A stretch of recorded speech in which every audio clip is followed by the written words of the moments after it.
Hello, and welcome to Season 2 of the Prima Donna podcast. My name's Nat Grant. I'm a Melbourne-based composer and sound artist. To find out more about the podcast series, visit primadonnapodcast.com. The fourth portrait, the first in this season, is of singer, songwriter and soul musician Jojo Smith. Jojo's been performing as a professional musician for the past 50 years and was the first woman to perform at the Byron Bay Blues and Roots Festival. Okay, so you're talking to you like that, just quietly, without too much fuss and bother. Yeah? Do I need to be any closer? I don't think so. Yeah. That's really good. Nice and relaxed. That's the idea.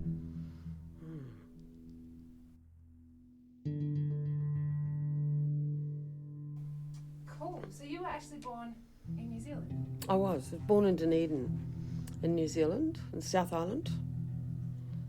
Yeah, do you know where that is? Dunedin, just underneath Christchurch. So in 1953 I was born there.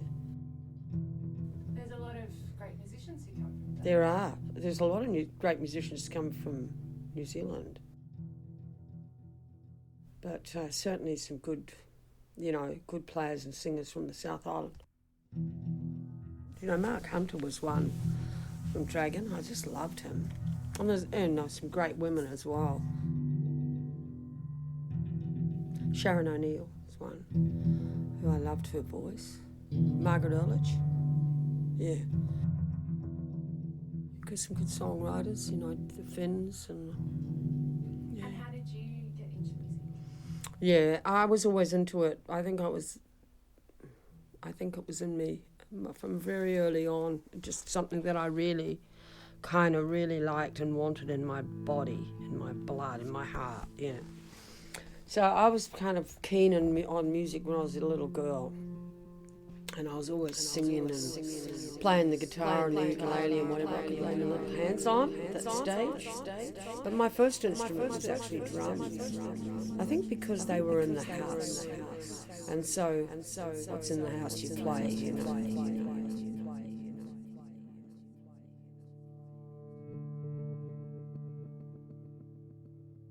So I was in my first band when I was 14. And it was actually not a bad little band. We were playing lots of Motown stuff, and I was singing and drumming and listening to the Small Faces, Stevie Wonder and Dionne Warwick and all those guys. We were playing some great tunes, Four Tops. So that was the start of it.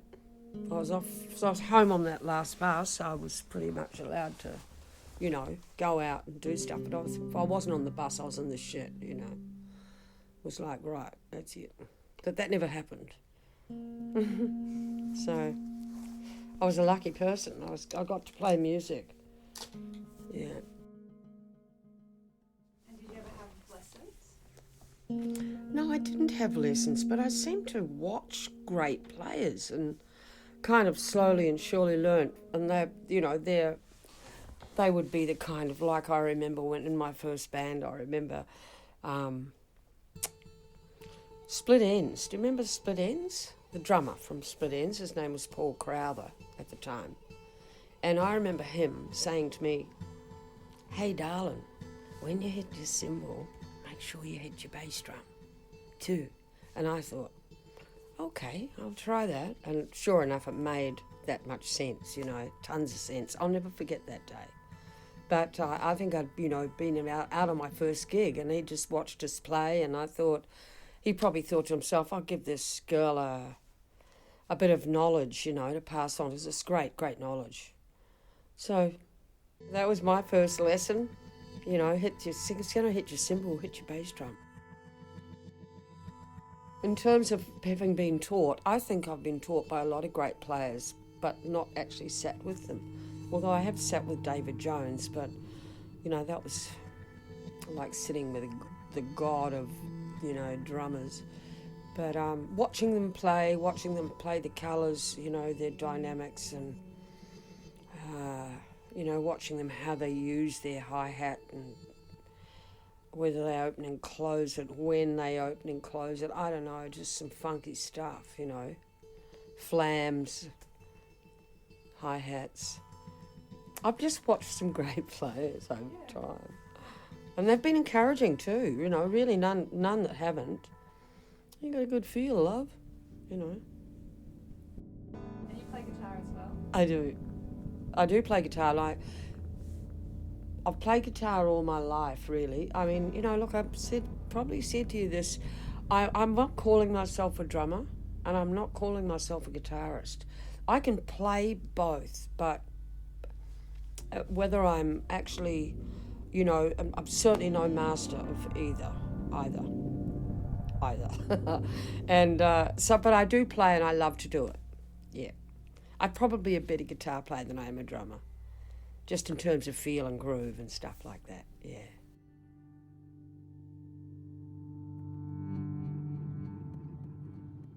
So I write my songs on the guitar, and in a band situation, I prefer not to play. I'll set up a groove and then just put the guitar down and let somebody really do a job properly. But they always say, no, bring your guitar. So I do, and I set up the feel, then I drop it. Not drop it, but I put it down, you know, because I reckon that's what it's about. You know, let somebody really who can really do it, let them do it. Same as drummers. You know, I can sing and play too, but man, I'd rather have somebody who really can do this stuff do it for me. And I think too, when you're singing, you kind of apply yourself to just one thing rather than 200%. You haven't got 200%, you know, to give.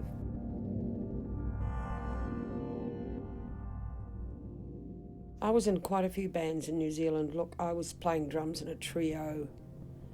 I played in my first little band. I went off to Christchurch and joined a band after that. I was just singing in it. But it was really, really hard. I was quite young. I was only about 16 or something. And the band was really loud, you know, and I was just screaming my little gnats off and had no idea how to shut these guys up. So it didn't work out that well. Played drums in a great little trio in Dunedin, and that was super. We played a lot of gigs, and we were loved. You know, we were into Elton John and David Bowie and Stevie Wonder. Where I can get my hands on Stevie Wonder, I will. And I play his music because I love him so much. Yeah. I love him so much.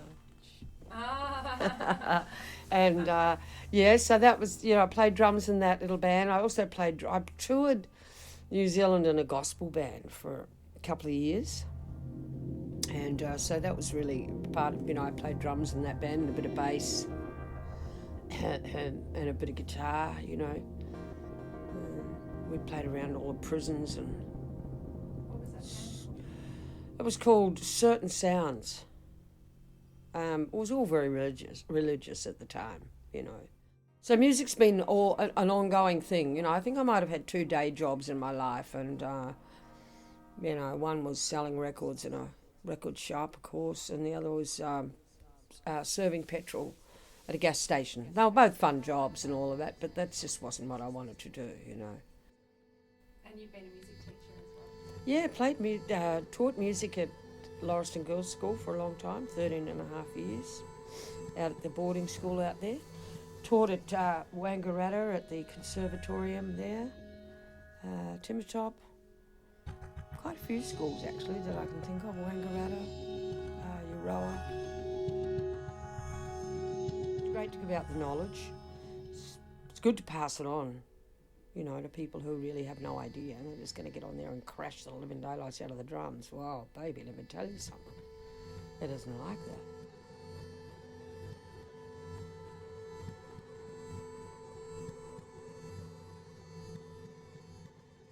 Well, I learned to read. I got offered this job as a drum teacher, and so I got into the books and learned, you know, how to read basically. And I can read now, you know, so that was a nice learning curve, I thought. I don't read piano music, I don't read notes. I know how to play chords, so I can, if someone gives me a chord chart, that's okay. But, yeah, not the dots and stuff. When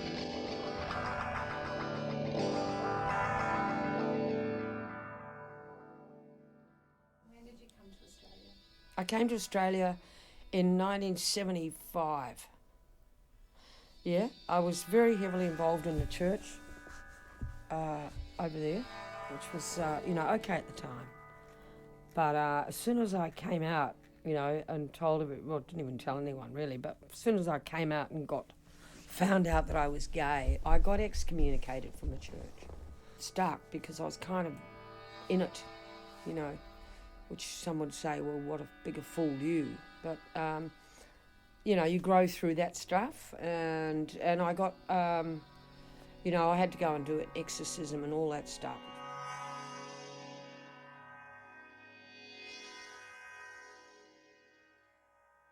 Really full on. So, yeah, when you're young and you're kind of vulnerable and you're believing in this shit, yeah, I think could have been my saving grace.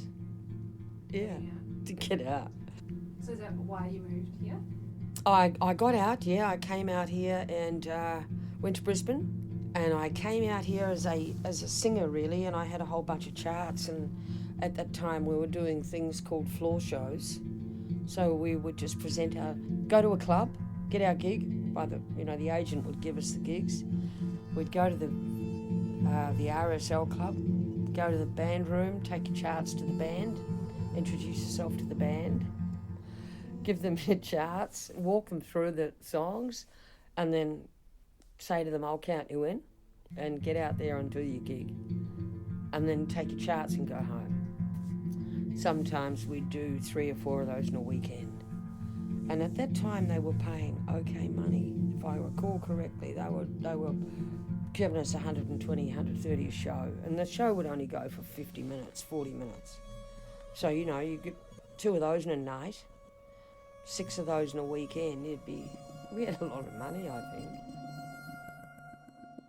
We didn't know what to do with it, but we had a lot of it. But anyway, well, they were good days, and they were really, they paid you fairly. So I did that for a while, and I also joined a band over there called, up in Brisbane, called the Ride Band. And that was a really fantastic band because vocally it was excellent. The lead singer's name was Peter Roberts, a beautiful, beautiful singer. Oh, in the vein of George Benson, Stevie Wonder-y kind of vibe. I think that was my attraction anyway. And I was playing drums with Peter, and there was a guy called Ray Oliver on guitar, and Cass, someone on bass, and the odd piano player. They would come and go. But yeah, we had a great band. We had, 4-piece vocals, and we were doing Earth, Wind and Fire and, average white band kind of stuff. And we were together for about 6 or 7 years, and we toured the country, and yeah, we went from, Brisbane to Adelaide to Perth to Newcastle to wherever we had to go. They were great days, and they really got you cutting the ropes, learning the shit. But none of this sing one song and become a pop star. It was like really work hard and just lug those drums, and if that's your gig, that's your gig. First and best dressed for the best bedroom, and so we toured the country and did that for ages, and as things do, that came to an end. And I, just was doing. We moved to Melbourne actually at the end of our time together, and we just became very into doing sessions, radio and TV commercials.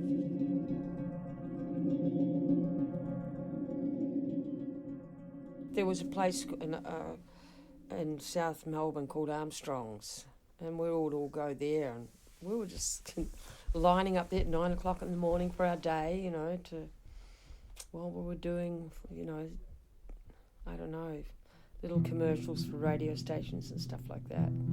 Yeah. Starting from 5-second commercials going up to the minute, it was just amazing. Well, that was back in the late 70s, early 80s. Yeah. And about that time I was, getting a bit of a name for myself, and, managed to kind of get a couple of tours together with, I think it was, first one was Marsha Hines. We went out on the road with Marsha for a couple of years as a backing vocalist and percussionist. But they were great years. They were really good years, travelling around in a bus together. There's John English Band as well. So there was about 16 of us maniacs on a bus and, just living it up basically and having a good time. Yeah. And Renee Gayer as well? Yeah, I did Renee as well. Yeah, she actually gave me a call, and I thought that it was my mate, Jenny, having a go at me, right? I thought she was having a go at me. I said, oh, fuck, what the fuck are you doing ringing me? She's like, I beg your pardon? I went, who is that? It's Renee. I went, oh, shit. Sorry, mate. Yeah, when do you want me to start? It's quite funny. I just thought it was a friend having a go, because I love Renee, She was like this. I kind of really I love her voice, So, of course, I was looking up to that. She was the first person I heard when I first got here. I went and heard Renee go and went, bloody Nora, I'm going home. This is too much. This is too much soul for one girl to handle. Where does that come from?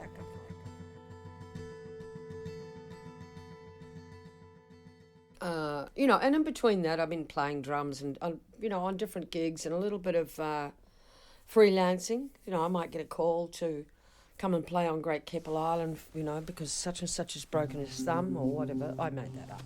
But, those gigs are great. You just go and learn a repertoire, have a Tuesday afternoon rehearsal with the band and find out what they were playing and go and do a couple of weeks on an island somewhere. You know about that, it's kind of cool, and it's different, and you don't know the stuff, and it's a bit challenging, and you get to play his kit. It's just kind of nice, it's usually better than the one you've got at some level. Yeah. And then after that, after I did Renee, I needed a bloody holiday after that. I moved to Byron Bay for a while, and actually Mullumbimby, and up on the north coast.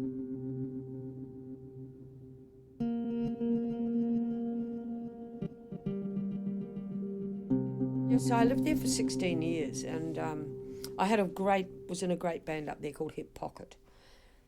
And it really was a beautiful band, and it was very musically orientated. And so we were playing tracks off, album tracks, and just really nice music, not pop music, so to speak.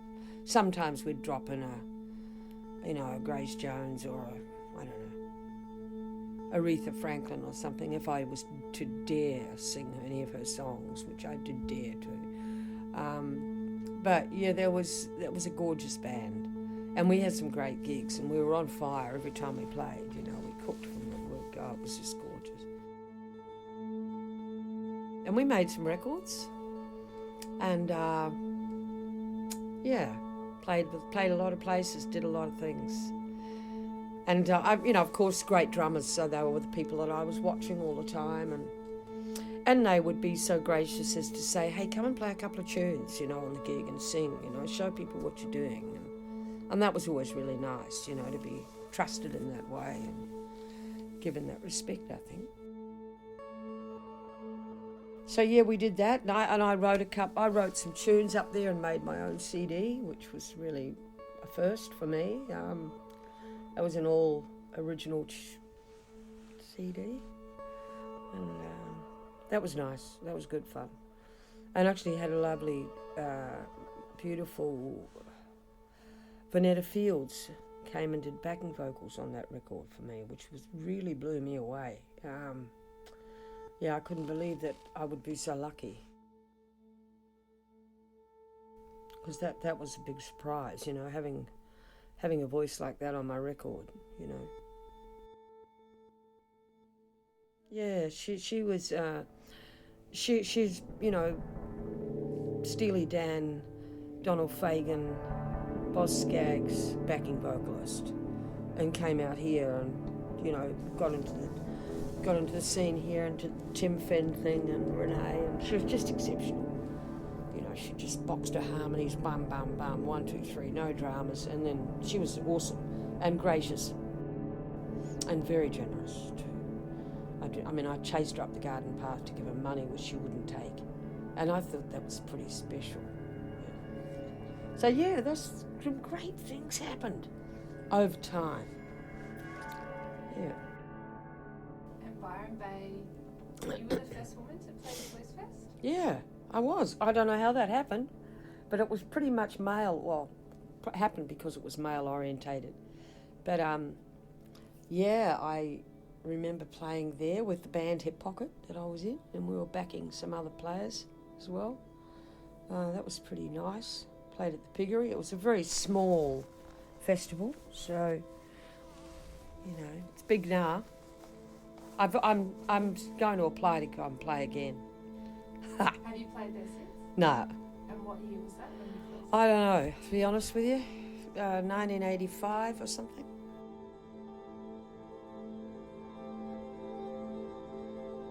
And so, you know, just keep playing. I've moved around a lot. I moved away from Byron Bay down. I realised that I hadn't kind of finished in the city yet, and was all getting a bit sleepy. So I moved back down to Victoria and to a place called Goffs Bay near Mansfield. And, you know, met some local people there and got playing some music and played drums in a couple of trios there with some people, still doing that.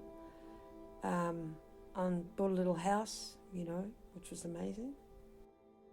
And now I live in Violettown, which is a couple of hours north of Melbourne. And I moved there because it was cheap to buy, and I needed a bigger house because I only had a little tiny wee house the size of a mouse. And now I can play hide and seek in this house, which is great. And it's a nice town to live in. And in fact, you know, the wonderful Ella Hooper was born there, a resident for a long, long time, and she's our Killing Heidi girl, you know, yeah. So she put Violettown on the map, really, apart from a terrible train crash that happened there once. So I wanted to ask you about the tour with Lucy. Oh, yeah? Okay. What happened was, not last year, the year before, I said to Lucy Thorne, "Hey, Lucy, next year I will have been playing music for 50 years. And I said, I'd love to do a tour, you know, how great that would be." And she said, "That's doable, you know." I said, 50 gigs, you know, oh, big mouth. Anyway, she said, "Look, that's no dramas, mate." And she went outside with a whiskey and a fag and a bit of paper and a pen and came back about 20 minutes later and said, "Here, look, check this out." And she showed me a whole lot of, and I said, "Wow, what's that?" You know. She said, "Well, they're venues and places we could start with. That's a start." So she was serious. And she nicked off and got this grant from the Arts Victoria, thank you Arts Victoria, to tour us. Herself and Hamish Stewart, the drummer, and myself. And so with that, she just bloody got on this thing and organised a tour of 50 gigs.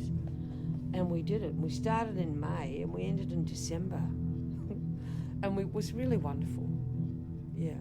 And I mean, really, we got so close to doing 50 gigs. I think we might have done 45 or something like that at the end of the day. But by crikey dicks, she, you know, she showed me some of these places of, you know, wonderful places in Australia that I'd never been to, and took me to some magic venues and introduced me to some wonderful people. So that was pretty special for me to do that, and I admire her greatly for that, and I love her music anyway, and you know, she's a great guitar player and beautiful writer, good God, great songwriter, and a lovely singer. Beautiful writer. Her poetry is what she is. She's a poet. and it runs in the family, and it's clear, it's in the blood, you know. But she plays a lot of gigs with Hamish Stewart, drummer.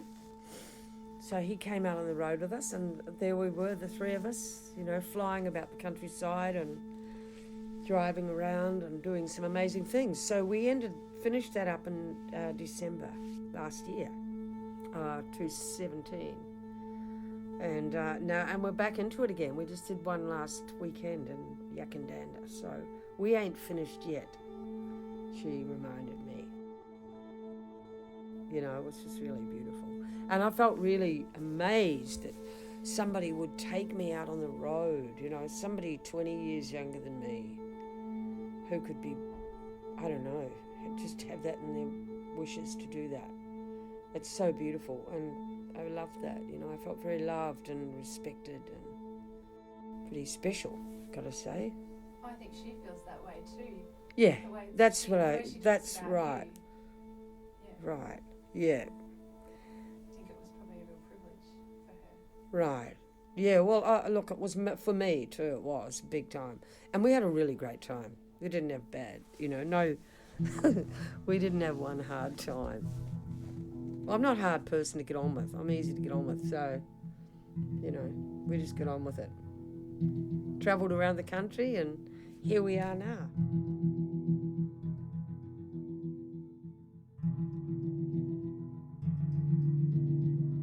There's some, you know, there's always something in the wire.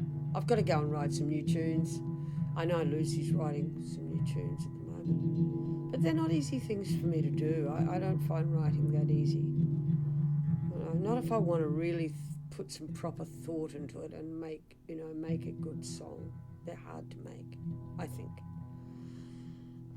Yeah. Again, you know, be careful what you call yourself. Songwriter? I don't know. I write songs, but I wouldn't call myself a songwriter. I think there's an art form. I really do. And Lucy's just outright a poet, you know, that's what she is. She's got a very different way of writing to me. How do the words come first for you, or the music, or something else? Depends what I'm doing, really. I could do, you know, it could be vacuuming, and all of a sudden I might just hear the drone of the vacuum and just fire up on all cylinders and look out. That's it. Oh, got to sit down and write that. But that, you know, little times, different things happen. I don't need a train wreck to write a song, but I liked an event, you know. I like an event to get me going, or a reason. Yeah, I need a reason. Have you written with other people? Yeah, I've done some co-writing. Well, Lucy and I have written a couple of things. Monica Whiteman and I have written some songs. Greg Lyon and I have written some songs. Greg was the bass player in Hip Pocket. We've been friends for about 30 years, you know. But I do like co-writing, because I reckon that's where it's at. The magic people have got little magical things that you would not have, you know.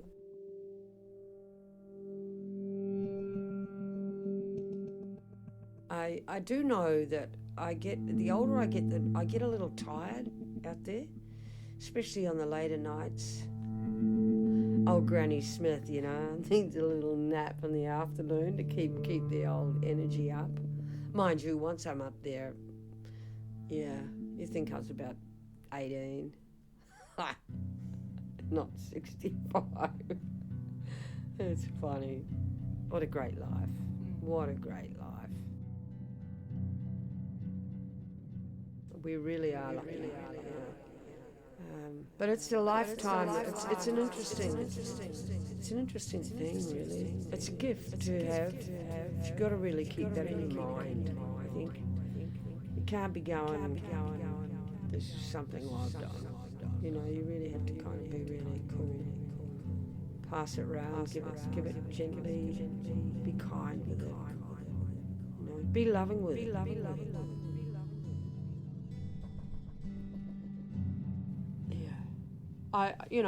There's the album Standing in the Love Light that I made up in the North Coast, which I'm really happy I made. Very proud of that record. I haven't made one since then, so that's quite a while ago. About 5 years ago now. But I'm not one of these people that go, oh, I've got to have another record, I've got to have another record.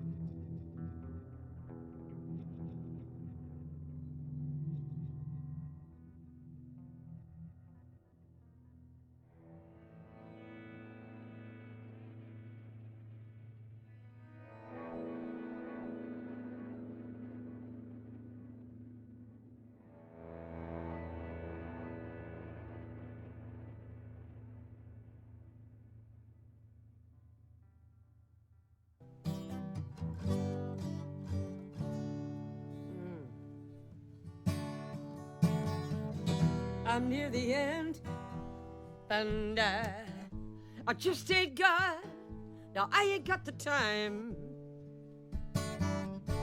You know that I'm wasted, and I cannot find my way home.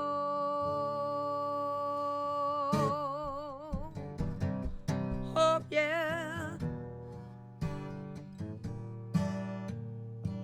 Oh, so out of tune. It's amazing. You're amazing. Yeah. Beautiful, honey. Thanks for listening to the Prima Donna podcast. For more information or to subscribe for future episodes, visit primadonnapodcast.com.